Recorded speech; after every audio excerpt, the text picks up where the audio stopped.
उत्पत्ति का ग्रंथ 47वें अध्याय का मनन। इस अध्याय में 31 वचन लिखे गए हैं। यह 31 वचन में दी गई जानकारी यह है कि यूसुफ गोशेन में जाकर अपने पिता याकूब से मिला, भाइयों से बात किया, फिरौन के पास उन्हें ले गया। फिरौन उस देश में निवास करना पड़ेगा ये बताया। फिरौन के पास उन्हें ले गया, फिरौन के पास उस देश में निवास करना पड़ेगा ये बताया। उस देश में भेड़ों के चरवाहों से मिस्री लोग गुनाह करते थे, इसीलिए पशु है ऐसा बताने को कहा। ऐसा उन्हें सीखकर फिरौन के पास ले जा रहा है। 47वें अध्याय के प्रारंभिक वचन में हमें यूसुफ ने अपने भाइयों को फिरौन के पास ले गया ये लिखा है। फिरौन ने उनसे पूछा, तुम्हारा उद्यम क्या है? उन्होंने फिरौन से कहा, तेरे दास चरवाहा है, यहाँ पर कुछ दिन हमें रहने की अनुमति दे। फिरौन ने यूसुफ से कहा, तेरा पिता और तेरे भाई इस देश में रह सकते हैं। इस देश का जो भी अच्छा बाग हो उसमें अपने पिता और भाइयों को बसा दे। उनमें से परिश्रमी पुरुष है तो उन्हें मेरे पशुओं के अधिकारी ठहरा दो। 7वें वचन से 12वें वचन तक यूसुफ ने अपने पिता याकूब को ले आकर फिरौन के सामने खड़ा किया। याकूब से फिरौन ने उसकी आयु के बारे में पूछा। फिरौन को याकूब ने आशीष दिया। फिर उनकी आज्ञा के अनुसार मिस्र देश के अच्छे से अच्छे भाग में अर्थात रामसेस नामक प्रदेश में भूमि देकर उनको सौंप दिया। उन सब को आहार देकर उनका पालन पोषण करने लगा। अब 13वां वचन से जब हम देखते हैं तो अकाल बहुत भारी होने के कारण मिस्र देश की और कनान देश की परिस्थिति के बारे में जानकारी दिया गया। मिस्र देश में, कनान देश में रुपया समाप्त हो गया। अब उनके पास रुपया नहीं था तो उसने पशु को मांगा। पशु भी लेना समाप्त होने के बाद उन्होंने कहा कि हमारे पास शरीर और भूमि को छोड़कर कुछ नहीं रहा, तो भूमि को मोल लिए। भूमि उजड़ ना जाए उसके लिए उन्होंने बीज मांगे। वैसे यूसुफ ने फिरौन के लिए विश्व की सारी भूमि को मोल लिया। उसके बाद ये याजकों की भूमि को यूसुफ खरीदना नहीं चाहा। याजकों के लिए भोजन का बंदोबस्त किया गया। इस कारण याजकों की भूमि के छोड़कर सब भूमि फिरौन के वश में आ गया। तब उसने प्रजा से कहा, मैं तुम्हारी भूमि को मोल लिया, इसलिए 20% भूमि की उपज को फिरौन को देना और 80% भूमि की उपज अपने लिए रख लेना। 27वां अध्याय वचन से 28वें वचन तक याकूब और उसके संतान गोशेन पर विस्तृत हुए। मिस्र देश में याकूब 17 वर्ष जीवित रहा। इस प्रकार याकूब की सारी आयु 147 वर्ष की हुई। 29वें वचन से आखिर तक देखने से यूसुफ को याकूब ने बुलाया और कहा, मुझे मिस्र में मिट्टी ना देना। अब मैं अपने बाप दादों के संग सो जाऊंगा, तब मुझे मकपेला गुफा के कब्रिस्तान में ही रखना। ऐसे शपथ खाने लगाया। इस शपथ के साथ 47वां अध्याय समाप्त होता। 48 अध्याय में याकूब के अंतिम दिनों का वृत्तांत है। 47वां अध्याय पहले वचन से हम पढ़ेंगे।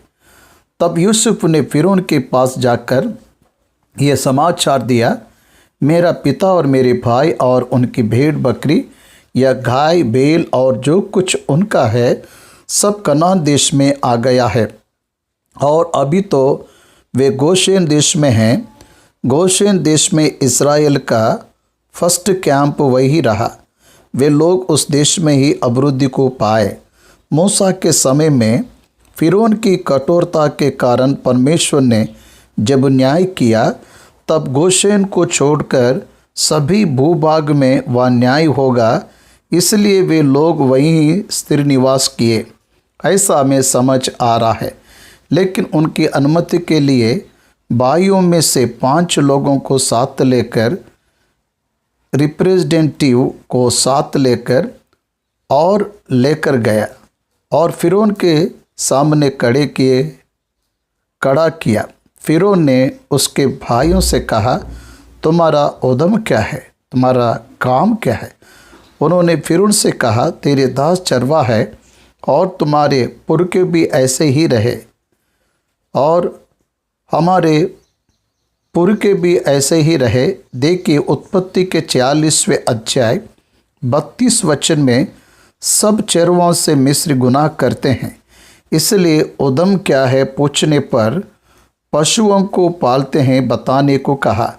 लेकिन यहाँ पर ये पशुओं को पालते बताने की जगह पर हम चरवाहा बता दिए। लेकिन परमेश्वर ने उन पर दया दिखाया, क्योंकि साधारण रूप से इस उद्यम से घृणा करते बताने के बाद भी परमेश्वर ने फिरौन को उनके प्रति दया को ही दिखाने दिया। फिर उन्होंने उनसे कहा, हम इस देश में परदेश के बांधते रहने के लिए आए हैं। अंडरलाइन कीजिए, क्योंकि कनान देश में भारी अकाल होने के कारण तेरे दासों को भेड़ बकरियों के लिए चारा ना रहा। अकाल समाप्त हो जाने के बाद वापस जाने के उद्देश्य से ही वे आए। वहाँ पर कुछ साल 400 वर्ष रहने की भावना से वे नहीं आए। वैसे परेशानी होने के कारण वे वहाँ रुके नहीं, तो वह स्वयं होकर रहने के लिए नहीं आए, वापस की आशा से ही आए हैं। इसलिए फिरौन से कहा, अपने दासों को गोशेन देश में रहने की आज्ञा दे।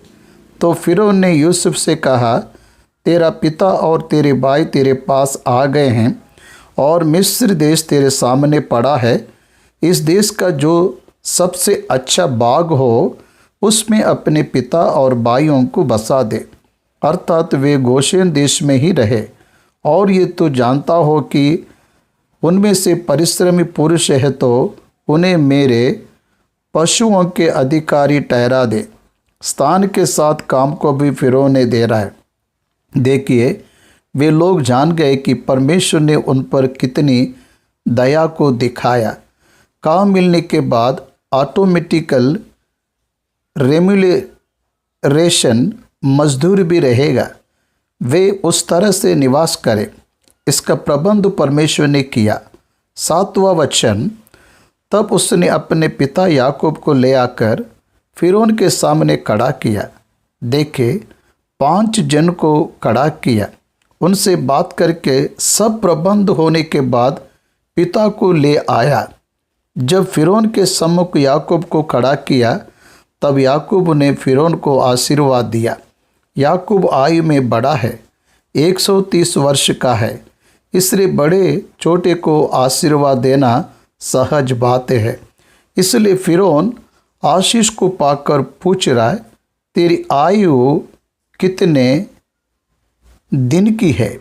याकूब ने फिरौन से कहा, मैं 130 वर्ष परदेसी होकर अपना जीवन बिता चुका हूँ। मेरे जीवन के दिन थोड़े और दुख से भरे हुए भी थे, और मेरे बाप दादे परदेसी होकर जितने दिन तक जीवित रहे, इतने दिन तक मैं अभी तक नहीं हुआ। ये बहुत ही मुख्य वचन है। आप इसहाक को ले लीजिए, 180 वर्ष जीवित रहा। इब्राहिम को देखिए, 175 वर्ष जीवित रहा। उस जगह पर जवाब दे रहा था, तब उसे 130 वर्ष ही थे। 91 वर्ष में यूसुफ को जन्म दिया। 70 वर्ष में वो पद्दनराम गया, इसलिए पद्दनराम से उसकी आयु गिनने से 60 वर्ष ही है। यात्रा का समय 60 वर्ष की है। उसके जीवित रहने को वर्ष 100 वर्ष में 130 वर्ष में से ये यात्रा का समय 60 वर्ष है। मतलब कम समय है, इसलिए उसके पितरों ने जितनी यात्रा किया उतने वर्ष नहीं हुए, क्योंकि अब्राहम की यात्रा के वर्ष अब्राहम भी 70 वर्ष में बाहर आया, 75 वर्ष में वह हारान आया। इस तरह हम जब देखते हैं तो हारान से बाहर आया, कनान आने तक उसे 75 वर्ष आ गए। अब्राहम 175 वर्ष जीवित रहा, 100 वर्ष की यात्रा किया, 100 वर्ष की यात्रा किया। इसलिए मेरे बाप दादे जितने वर्ष परदेश होकर जीवित थे उतने में ही नहीं रहा, ऐसा बता रहा है। और याकूब फिरौन को आशीर्वाद देकर उसके सम्मुख से चले गया। तब यूसुफ ने अपने पिता और भाइयों को बसा दिया और फिरौन की आज्ञा के अनुसार मिस्र देश के अच्छे से अच्छे भाग में अर्थात रामसेस नाम देश में भूमि देकर उनको सौंप दिया। और यूसुफ अपने पिता का और अपने भाइयों का और पिता के सारे घराने का एक एक के बाल बच्चों के घराने की गिनती के अनुसार भोजन दिला दिला कर उनका पालन पोषण करने लगा। 13वां वचन, अब अकाल बहुत भारी हुआ, 3रा वर्ष प्रारंभ हुआ, अकाल वर्ष में बढ़ता जा रहा है और उस सारे देश में खाने को कुछ नहीं रहा, क्योंकि अकाल बहुत भारी था। और अकाल के कारण मिस्र और कनान दोनों देश नाश हो गए। और जितना रुपया मिस्र और कनान देश में था सबको यूसुफ ने उस अन्न की संति जो उनके निवासी मोल लेते थे इकट्ठा करके फिरौन के भवन में पहुंचा दिया। मिस्र के प्रजा और कनान के प्रजा उनके पास कितने रुपये थे सब इकट्ठा करके फिरौन के घर में पहुंचाया। देखिए उस तरह फिरौन का राज्य बलवंत होता गया। उस अकाल के कारण प्रजा फिरौन को सब रुपया दे, ऐसा यूसुफ ने किया। जब मिस्र और कनान देश का रुपया चुक गया तब सब मिस्र यूसुफ के पास आकर कहने लगे, हमको भोजन वस्तु दे, क्या हम रुपये के ना रहने से तेरे रहते हुए मर जाएं? तब यूसुफ ने पशुओं को देने के लिए कहा। यूसुफ ने कहा, यदि रुपये ना हो तो अपने पशु दे दो और मैं उनकी संति तुम्हें खाने को दूंगा। तब वे अपने पशु यूसुफ के पास ले आए और यूसुफ उनको घोड़ों, भेड़, बकरियों, गाय, बैलों और गधाओं की संति खाने को देने लगा। उस वर्ष में वह सब जाति के पशुओं की संति भोजन देकर उनका पालन पोषण करता रहा। 3रे वर्ष वे सब पशुओं को दे दिए। उस तरह से उस देश के सभी पशु उनके हो गए। 18वां वचन, वह वर्ष तो यूं कट गया। तब अगले वर्ष में उन्होंने उसके पास आकर कहा, हम अपने प्रभु से ये बात छिपा ना रखेंगे कि हमारा रुपया चूक गया है और हमारे सब प्रकार के पशु हमारे प्रभु के पास आ चुके हैं। इसलिए अब हमारे प्रभु के सामने हमारे शरीर और भूमि छोड़कर और कुछ नहीं रहा। हम तेरे देखते क्यों मरे और हमारी भूमि क्यों उजड़ जाए? हमको और हमारी भूमि को भोजन वस्तु के बदले में मोल ले। पहले करेंसी ले आए, रुपया ले आए, दूसरी बार पशु ले आए, अब तीसरी बार उनके पास भूमि है। हम अपनी भूमि समेत फिरौन के दास हो और हमको बीज दे कि हम मरने ना पाए वरन जीवित रहे। तब यूसुफ ने मिस्र की सारी भूमि को फिरौन के लिए मोल लिया, क्योंकि उस कठिन अकाल के पड़ने से मिस्रियों को अपना अपना खेत बेच डालना पड़ा। इस प्रकार सारी भूमि फिरौन को ही हो गए। अंडरलाइन कीजिए, no private property, every property comes under the government. अब सरकार के अंतर्गत आ गए हैं, अब किसी के पास निज भूमि नहीं है। इस प्रकार सारी भूमि फिरौन की हो गई। तब यूसुफ ने मिस्र की सारी भूमि को फिरौन के लिए मोल लिया, क्योंकि उस कठिन अकाल के पड़ने से मिस्रियों को अपना अपना खेत बेच डालना पड़ा। इस प्रकार सारी भूमि फिरौन की हो गई। याजकों की भूमि को उसने नाम मोल ली। याजकों को पहले से ही विशेष स्थान है, क्योंकि याजकों के लिए फिरौन की ओर से नित्य भोजन का बंदोबस्त था, और नित्य जो भोजन फिरौन उनको देता था वही वह खाते थे। इस कारण उनको अपनी भूमि बेचना ना पड़े। बंदोबस्त यानी सैलरी, इस तरह उन्हें अलाउंस दिया। उन्हें संपूर्ण मजदूर ना देते हुए अलाउंस जीविका के लिए उपयोगी सहायता को दिया। अब हमको छोटे छोटे पेंशन हमारे देश में देते हैं। गरीबों को, विकलांगों को थोड़ा अलाउंस पेंशन देते हैं, वैसे वे जीवन को बिताते हुए आए। तब यूसुफ ने प्रजा के लोगों से कहा, सुनो, मैंने आज के दिन तुमको और तुम्हारी भूमि को भी फिरौन के लिए मोल लिया है। देखो, तुम्हारे लिए यहाँ बीज है, इसे भूमि में बो। अभी जो सरकार के अंतर्गत भूमि आती है उसमें व्यवसाय करने वाले मजदूरों के नाई उस देश की प्रजा बन गए, और जो कुछ उपजे उसका पंचमांश फिरौन को देना, बाकी 4 अंश तुम्हारे रहेंगे, कि तुम उसे अपने खेतों में बोओ और अपने अपने बाल बच्चे और घर के और लोगों समेत खाया करो। उन्होंने कहा, तूने हमको बचा लिया है, हमारे प्रभु के अनुग्रह दृष्टि हम पर बनी रहे, और हम फिरौन के दास होकर रहेंगे।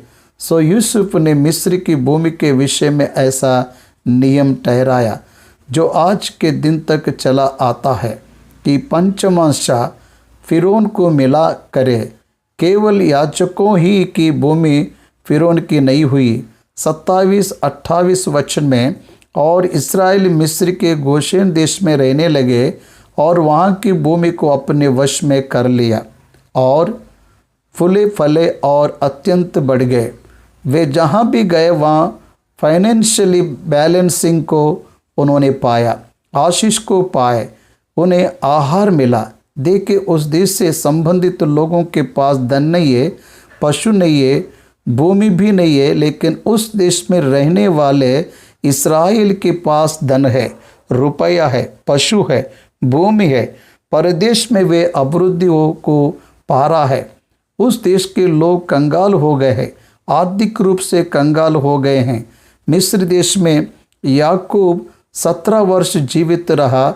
इस प्रकार याकूब की सारी आयु 147 वर्ष की हुई। 29वां वचन, जब इस्राएल के मरने के दिन निकट आ गया, तब उसने अपने पुत्र यूसुफ को बुलवा कर कहा, यदि तेरा अनुग्रह मुझ पर हो तो अपना हाथ मेरे जांघ के तले रखकर शपथ का, कि मैं तेरे साथ कृपा और सच्चाई का यह काम कर। देख रहे हो क्या? अब्राहम ने एलियाजर को बुलाकर इसहाक के विषय में जांघ के नीचे शपथ खाने लिए कहा। वही इब्री लोगों की पद्धति में एक है, शपथ खाना, बात ना टालने के लिए की जाने वाली प्रतिज्ञा। मुझे मिस्र में मिट्टी ना देना, मेरे मरने के बाद मुझे मेरे बाप दादों के कब्रिस्तान में रखना। आखिरी इच्छा, याकूब की आखिरी इच्छा, इस्राएल की अंतिम इच्छा है, उस मिस्र देश में मिट्टी ना दे, क्योंकि कनान देश को परमेश्वर ने उन्हें दिया। उनका विश्वास पुनरुत्थान है। ध्यान से याद रखें, अब्राहम को सबसे पहले सुसमाचार सुनाया गया। अब्राहम ने भौतिक कनान के लिए इंतजार नहीं किया। इब्रानियों की पत्री 11वां अध्याय ये गवाही देता है, स्वर्ग के कनान के लिए ही अब्राहम ने इंतजार किया। इसलिए अब्राहम का विश्वास पुनरुत्थान है। इस तरह उस भूभाग में गाड़े जाने वाले शरीर पुनरुत्थान को पाएंगे। ये विश्वास को मूल पिता ने रखा। इसलिए कृपया मुझे यहाँ पर मत रखना। तेरा विश्वास और ईमानदारी मेरे प्रति दिखा। मुझसे शपथ का, मुझे ले जाकर मेरे बाप दादा के कब्रिस्तान में रख, कह रहा है। तब यूसुफ ने कहा, मैं तेरे वचन के अनुसार करूँगा। फिर उसने कहा, मुझसे शपथ का। सो उसने उसे शपथ खाई। तब इस्राएल ने काट के सिरहाने की ओर सिर झुकाया, परमेश्वर को धन्यवाद दे रहा है। मकपेला के कब्र में रखने का शपथ पाने के बाद परमेश्वर से झुककर प्रार्थना किया। इस तरह याकूब अपनी आखिरी दिनों में प्रवेश किया। ये हमें समझ आ रहा है। इसके बाद के अध्याय में उसके आशीष किस तरह से याकूब ने अपने पुत्रों को दिया, इसको बताता हूँ, पढ़ेंगे।